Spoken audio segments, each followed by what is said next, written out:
Hi everyone, my name is Elise and I'm your tutor for EDN113.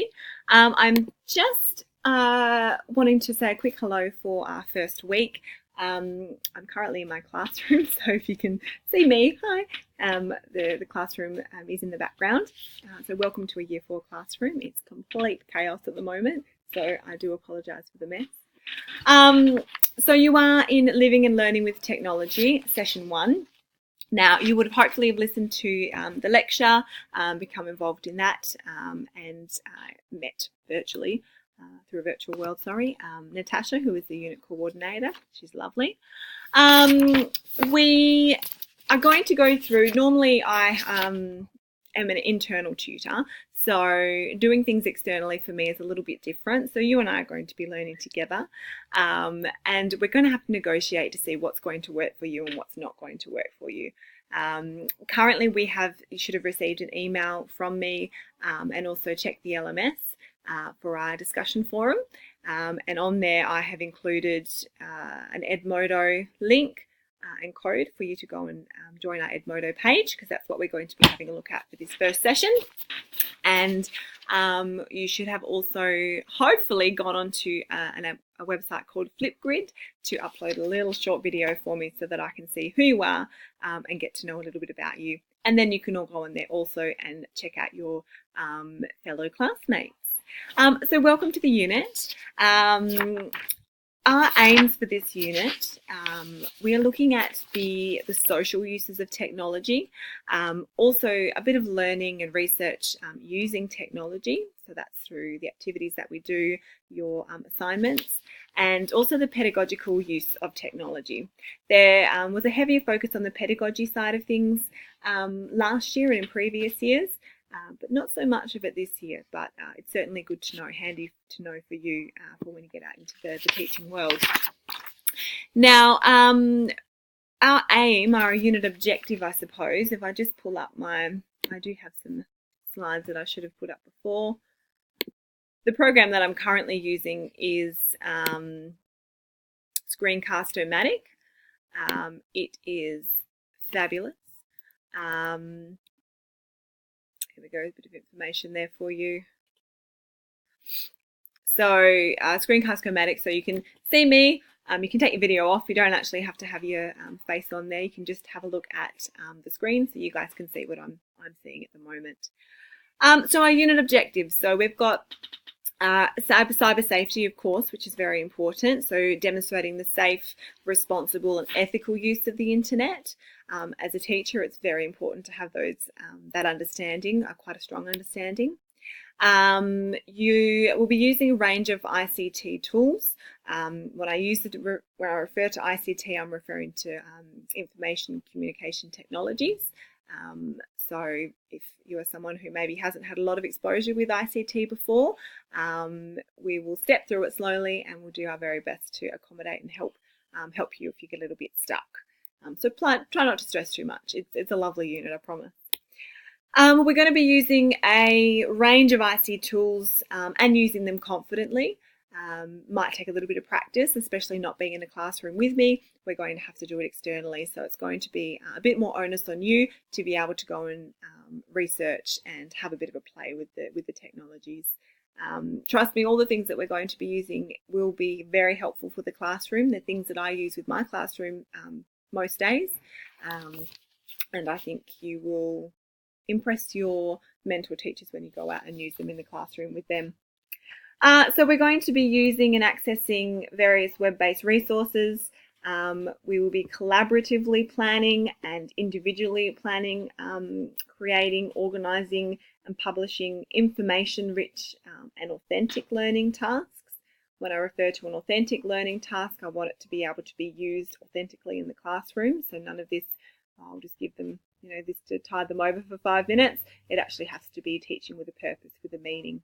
I'll often refer to starting with the end in mind, which you will learn a little bit more about when you are in some assessment units, but it is really important to start thinking in that way. So what is the purpose of this? What curriculum does it link to? What do I want? What destination do I want my students to arrive at, essentially? And we'll be explaining ways of using information technologies as a cognitive tool in an education setting. So things you can use with the kids, things that you can use yourself as a teacher, all very useful hands-on things. Now, we've got some slides here about how to navigate our LMS interface. I don't know if I need to really, do I need the slides for this?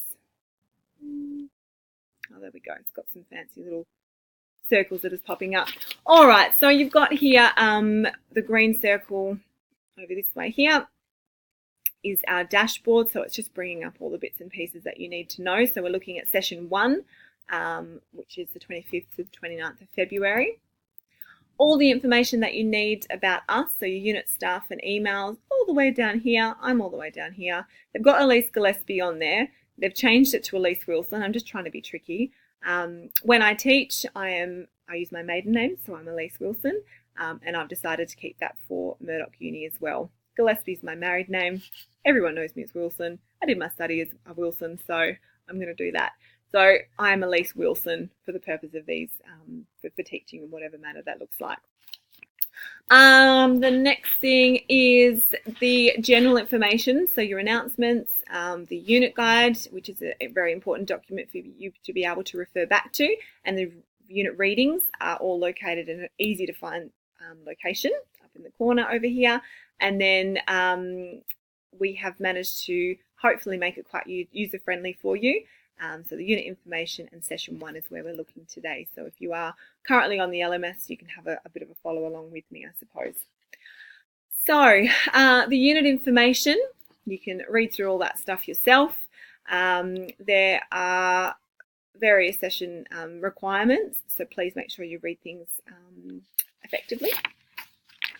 So session 1 is what we're looking at today. It's really looking at how to navigate this LMS, along with some surveys, technology survey skills, starting to look at meaningful learning framework, which is, I suppose, an overarching theme for this unit.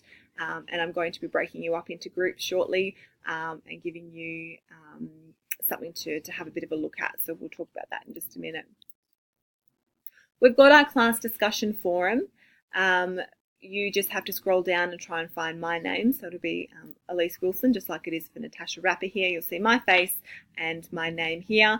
I've currently got our Introduce Yourself section on the LMS that I would love for you to be able to go on and record your Flipgrid video. I'll jump to that in just a minute. We also have a class canvas. This is through a program called Lenoit. So it's a way that we can pretty much put sticky notes up on a board, and it's a good way to record your reflections, your ideas, your learning from the week, and it's things that you can go back to and have a look at other people's thoughts and your thoughts, which will help you with your assignments and various things. So it's just a good tool to be able to use for yourself and your peers to review the learning for the week. Our first task is our digital citizenship project. There are 2 parts to this assignment, which I'm not going to go into now because I don't want to overwhelm you with too much information. So you've got part A, which is a group project plan, and I'll be putting you into groups for that as well. And then you've got part B, which is the designing of a group wiki, which essentially is a group blog.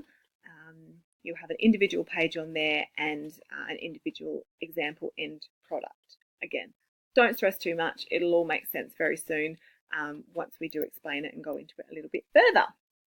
Navigating the LMS, you've got your quick links, so all of your Murdoch University ones, your curriculum standards, which are very important, and you'll use them a lot coming up. Study and assignment tools.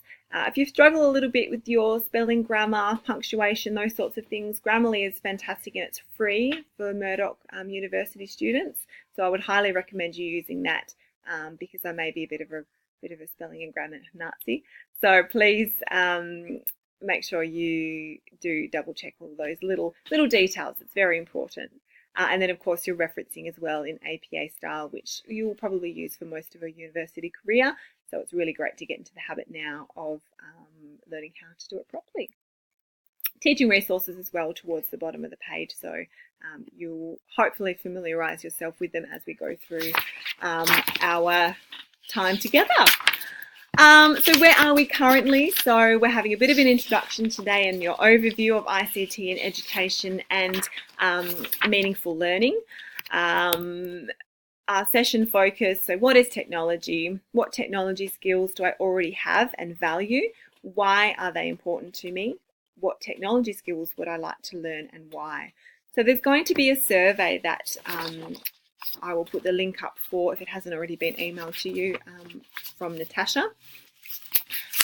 So you can do the technology survey. It's a really good reflective tool, so you can see where you started, and then at the end of the unit we will go through and redo it so we can see how far you've come.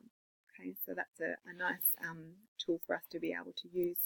We're also going to have a look at how I can effectively use a search engine, so Googling like a pro. Interaction agreements. So often in a classroom you have class guidelines. They used to be called rules. Some people still call them rules. I tend to like to use guidelines because it's a little bit more friendly.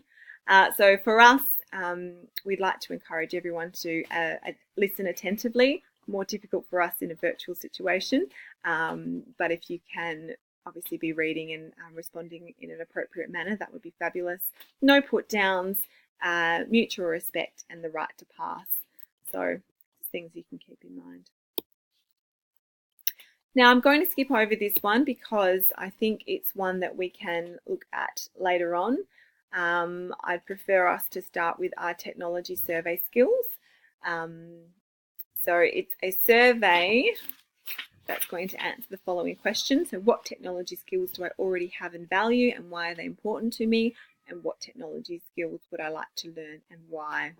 Now I'm just going to get out of our slides here. This is why Screencast-O-Matic is so fabulous, because we can jump in and out of screens. Like I said, you can see me if you really want to, and we can have a look and do some guided work here. So if we're having a look, I'm going to session 1. So this screen should be what you are seeing when you have a look. Here we go. So here's our technology survey skills. Skill survey. So create a Google account if you don't already have one. So there's the link here. And complete the technology skills survey, and then it'll be emailed to you through, so you've got your answers for later on. So that's that one. What else do I? Here we go. From current slide. Excellent. So again, a nice reflective tool. Meaningful learning. Now this is, I suppose, the basis of everything that we do. Meaningful learning, I guess it is fairly self-explanatory. It means what it says. You are doing work that is meaningful to the student. It's not just fluff, it is actually meaningful and addressing your curriculum standards. So we've got active learning, which we've got here is interact with the environment and manipulate objects. You observe the effect of interactions and manipulations and construct interpretations of these. Okay, so that's active learning. You're actively engaging the student in whatever it is that you're wanting them to achieve or do. You've then got a constructive component. So you can articulate, or they can articulate what they have done, reflect on their activity and observations, make sense of discrepancies between current understanding and new observations, and then developing a complex understanding and engaging in different thought. Okay, so just like your constructivist approach, whenever you start learning about that, it's being very reflective in that manner. You've then got the cooperative component, so making the most of each other's skills, seeking out opinions and ideas from others, appropriate or building on one another's knowledge, developing multiple perspectives. So that's what cooperative is. I find that a lot of these headings and components to meaningful learning really are quite self-explanatory and almost common sense, which makes it nice and authentic and meaningful for us. speaking of authentic. So the next one is authentic learning. So it's applying ideas in real world or simulated contexts, facilitating the transfer